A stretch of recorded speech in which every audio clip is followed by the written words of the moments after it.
WTIM. Good morning. You're listening to WTIM, your information station, and our morning show brought to you by People's Bank and Trust, where they put people first. Well, this segment of the WTIM morning show, it's sponsored as well by the Taylorville School District, where they promote student success because they're A+.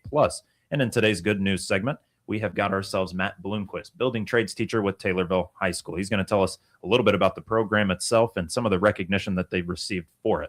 Matt, good morning to you, sir. How are you? Good morning. Doing great. Matt, great to have you here in studio as well, because this is new to me. I was not a part of any program or anything like this in high school myself. So I'll be doing a little bit of learning on this end today, but I would like to learn first and foremost about you yourself. Can you tell us a little bit about your background and how you came to be the building trades teacher here at Taylorville High School? Sure. Graduated Taylorville High School in 99, went on to University of Missouri, came back from college, didn't really know what I wanted to do. I always helped a family friend, Dave Mormon, doing construction over the summer.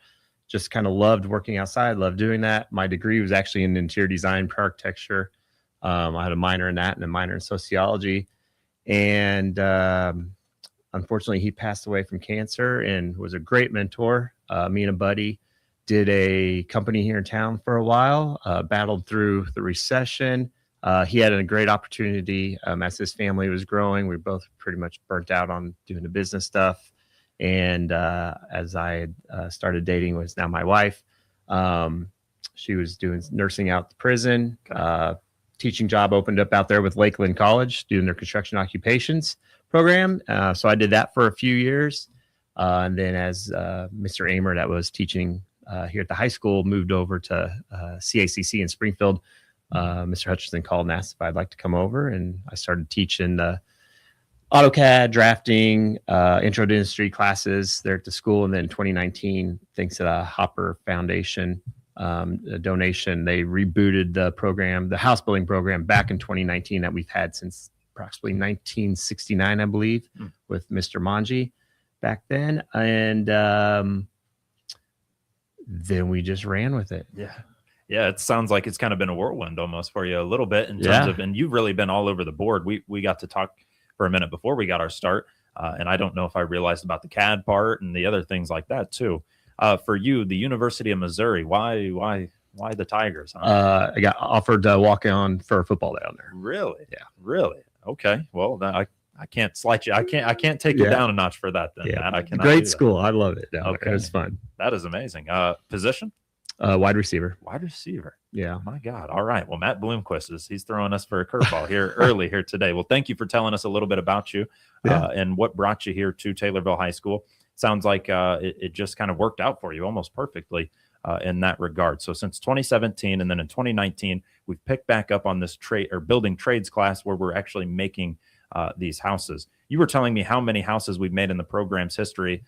How many is that for listeners out there? And what do we have going on this year? So we are currently finishing up house 29 in the program's history. And this will be the third house with me as a teacher. Okay. Third house with you as a teacher. How does this happen? How does this kind of come about in terms of, if it's a year-long course, is there something that's required for the students to do before that? Can you kind of explain the process of, I'm interested, but here's where my start is and to the finish, if you would? Sure. We have a prerequisite class called Intro to Industry. Thomas Nichols, who was actually a 2020 grad of mine, teaches that, which is a pretty cool story. And you can also take Ag Mech, which is Ag Mechanics 1, and that class will count as well. Pretty much gives you an opportunity to get your hands on tools, learn shop safety, tool safety, get yourself kind of comfortable using, tools, materials, things like that. So truly the intro class. Then you can technically take it as building trades as a sophomore, but it's pretty tough because our classes are 3 class periods, whether you're in the morning session or afternoon session. So you have to have, your schedule has to allow 3 class periods. So it works for juniors and seniors a lot better because you've knocked out a lot of your required classes those first 2 years. For the last 2 years of your high school career, you have a little more space in your day-to-day schedule. So typically we have juniors, seniors. We have had a couple sophomores get through the program. So that's how you get into the class. And then pretty much when we start, it's, depending where the houses start. So like this year's class had to finish 29. So they came in on the finishing side. So finishing up drywall, a little bit of hanging drywall, a lot of finishing drywall. We're painting right now. We're currently painting. We'll be getting ready to do cabinets. They've done some electrical. They've done some plumbing. They've done yard work, getting the yard put together.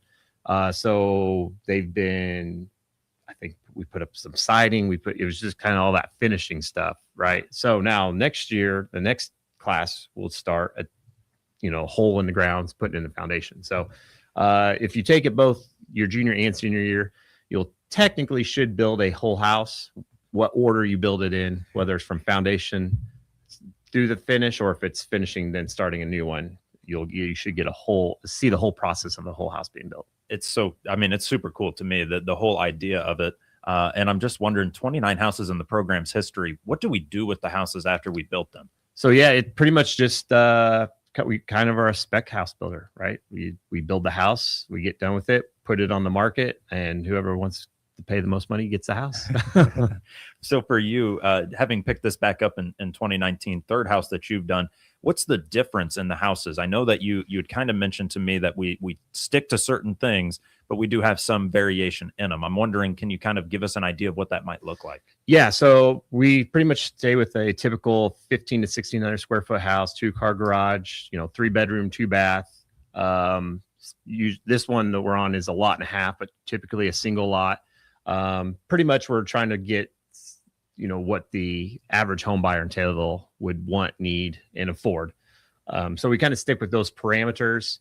Now for us, we've put a big emphasis on making a healthy, comfortable, sustainable house, energy efficient, which a lot of people think we do a lot of fancy things, and it's not. The secret is it's pretty much extra tape and caulking to air seal, and then we also ventilate properly. So our systems, HVAC systems we put in are actually downsized. Our houses use a lot less energy. They could be easily hooked up. They're all electrical. You could easily hook them up to solar if you wanted to. I know that's becoming a big thing right now just because of energy prices. But these houses aren't going to cost you a ton to live in. They're very comfortable. Like there's, you can sit there. There's no leaky, cold, drafty windows. And the good thing is we've worked with a lot of some of our nation's best, just getting connected through social media and the building science side of things. And like I said, we're building houses that are performing how everybody wants their house to perform, whether they realize it or not. Actually, everybody realizes because they have to pay that energy bill. Yeah. But if you could save the money for your marble countertops and your crown moldings and invest in your window packages, insulation and air sealing and proper ventilation, you'll be very happy with your house over the long term. You're always going to change stuff inside. Those things, though, if you get that right now, building off, you're in good shape. You're in a lot better. You can always add a marble countertop. That's right. Let's not maybe build it into the home price if we can keep the energy prices down a little bit. Exactly. Yeah. I think that is a really cool piece to it as well, that there is that much emphasis on it for it to be an affordable home, for it to be something that really, it sounds like just kind of works the second you step in the door. It is ready for you upon purchase, and it's brand new. It's brand new, and it's hard to beat when it comes to that. A quick question for you. We just talked about how the process kind of goes from start to end, but I'm wondering, how do you decide on a lot maybe? How do you come about the space to actually build the home upon? Great question, and we've been very fortunate. The first house, Steve Craig's donated to us. Unfortunately, when the tornado came through, it wiped out a rental property he had on Vanderveer, so he got us rolling with that property. Then the city of Taylorville, we had to split some back taxes which on another house on Vanderveer. So I think that lot cost us $600 or $700, which was pretty much a donation. The house we are currently on, our backdoor neighbor, Carol Miller, who is amazing. She is like our grandma over there, donated $1.5 lots to us on East Stevenson, right down from North School. Beautiful spot and lovely place to be. The boys have just, we're going to miss Carol when we have to leave that spot. I think she's going to miss us too. John and Betty Fines donated a property over on East Esther Street, which is where the next one is. And then Mayor Barry has also reached out to a couple other properties in town where they've had properties that the city have acquired, tore down the house. So it's really been a community thing where we haven't had to purchase and start off Yeah. buying land. And it's been a great spot to kind of fill those lots in town, put nice houses on them to bring in, a good homeowner. It's going to bring in tax revenue, and, it's, the long-term income coming back to the community is pretty good. Like, just for, what a high school class is doing. Man, and who is not benefiting from that at the end of the day, right? Yeah. That's one more person under your payroll, your taxes. That's one more person in there that's actively shopping at your businesses. Yep. That's one more person that's sending maybe kids hopefully to the Taylorville School yep, District, yep. Or starting a family in a new 3-bed, 2-bath home, whatever the case might be. But how cool is it for you to have that much community support? That's got to mean a whole lot. Oh yeah, I mean, and we were kind of talking before, just with the cost of everything, it's getting so difficult. It takes all that, and we not only have our local community, thanks to social media, we have national support. Like, the things I get to do as a teacher on our behalf, things our students get to work with, equipment, products. I mean, we are definitely doing things that the rest of the builders in town don't get to do, just because it may be looked at as an extra cost that they don't want. And sometimes it is. Sometimes we just get to do that for fun. Sometimes it's we get to do this. And I think, as you're starting to see across the nation, especially when COVID hit, unfortunately, indoor air quality became a big thing, and an understanding. And with energy prices rising, like the way we're building the houses even here in the Midwest, I mean, in the colder climates, they've been doing this way longer than we have, because it's cold more often during the year. But people are starting to learn that, and it's becoming a lot more affordable. Like I said, it's these building techniques we do, nothing to, I mean, high school kids can do it. We can do it. It's easy. And my thought too, when it comes to that, is you're almost setting like a precedent for that, like moving forward for them too, where it's like, these are things that you should actually think about when building a home, not the marble countertop. Right. Correct, so correct. It's like, it's kind of putting them at a baseline almost, which is like, okay, do I need a house, or do I need like it to be this grandiose thing, or do I need a house? And so it sounds like in some ways it's even a good thing for just their futures too, for understanding that maybe some home costs or some buying costs or things like that could actually be reduced if I just didn't have to. Your long-term payoff is going to help you. Like, you're already, bringing down that energy bill and everything. Now, granted, depending on how you live in your house and what you turn your thermostat to and stuff, is you have some control of that as well. But it's, having a whole house dehumidifier in your house we're definitely in a humid area now. If you dehumidify your house properly down, keep it in the around 50%, your air conditioner can be set up at a higher temperature, and you'll feel so much comfortable. Like, at our house, we'll just have a dehumidifier running inside the house, and there's no AC running, and we'll walk into our building trades house. We'll say 75 on the thermostat, and it's comfortable. Like, you think air conditioning's on. Like, so as you start learning and understanding that, and that's been the fun part for me. I was a carpenter by trade, and getting to dive deeper into, electrical and plumbing and HVAC. And we get to work with, if you guys watch This Old House, Ross Trethewey, he's on This Old House. He's somebody we work with. Like, they're a friend.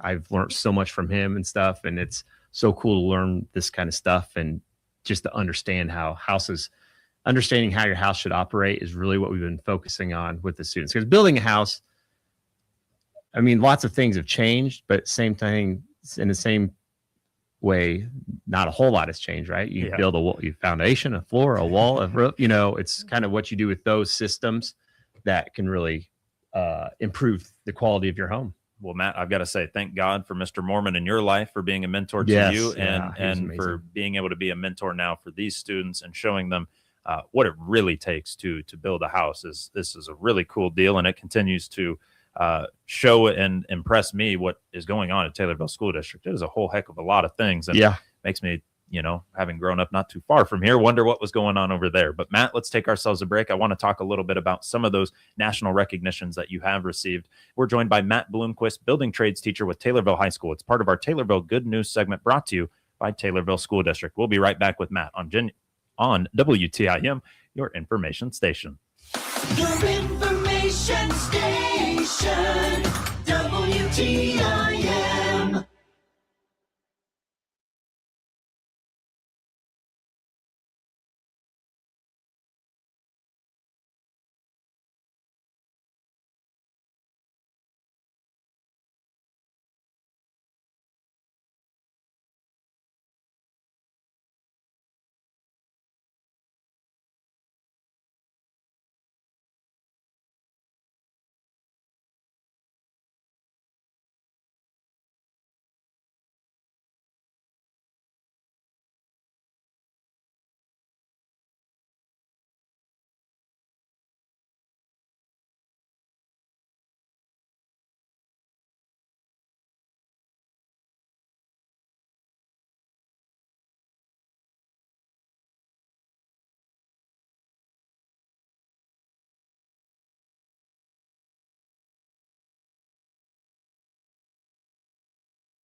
Your information station,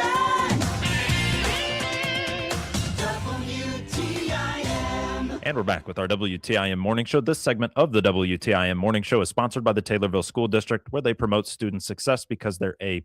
In today's good news segment, we've got Matt Bloomquist, building trades teacher with Taylorville High School. We've been talking to him all about this building trades program. And the one thing I want to let folks know of is this is not just recognized here in the community. It's on a national scale too. What can you tell me there? Yeah, so I've been very fortunate. I've won the Harbor Freight Tools for Schools Award, which is a nationwide award for high school shop teachers. That brought a lot of publicity. Really, for us, though, we kicked off with social media. We were big on Instagram. I got tied in with the right people at the right time. People like Jake Bruton, Steve Basic, all these people who write with Fine Home Building, JLC Live, for all you contractors and stuff that read those magazines. We've been highlighted in those magazines. We've gotten tied into the building science community, who's really grabbed a hold of us. As like I said, this has really emerged full force here in the last few years. And I get to go down to the International Builder Show, whether the past few years have been in Vegas. This one will be in Orlando. I've presented on stages with these guys. Like I said, Ross Trethewey from This Old House, I've been on stage with him. And if you're in the building community, some of the construction guys may know, like Kyle Stumpenhorse, who's up here in Northern Illinois. He builds post frame buildings. The Perkin brothers, all big time. Our Instagram, YouTube our industry niche, like just mega stars on the social media side, influencers, whatever you want to call them. I get to hang out with all of them, do lots of things. They've been super helpful with not only promoting our programs and other programs. They've donated, tools and money Sure. and all kinds of things. And yeah, I get to do a lot of cool things. And it's also connected me to so many other shop trade teachers throughout the whole country. Like just, we've done podcasts, we've done all kinds of things. Like I love, and then I love when people reach out to me and I can connect them to the next, like pass it forward. The network is amazing, and it is growing, and makes that part of things very fun. I can imagine. For you, Matt, I just want to say thank you. This has been awfully cool to learn about here today, and just want to thank you for joining us. Hey, I appreciate it. Anytime. Matt Bloomquist, building trades teacher with Taylorville High School, telling us a little bit about how these building trades programs and the houses that come with them are not just for the community, but man, they are making their rounds. You're listening to WTIM, your information station, and our Taylorville Good News segment each Thursday, or the first Thursday of every month.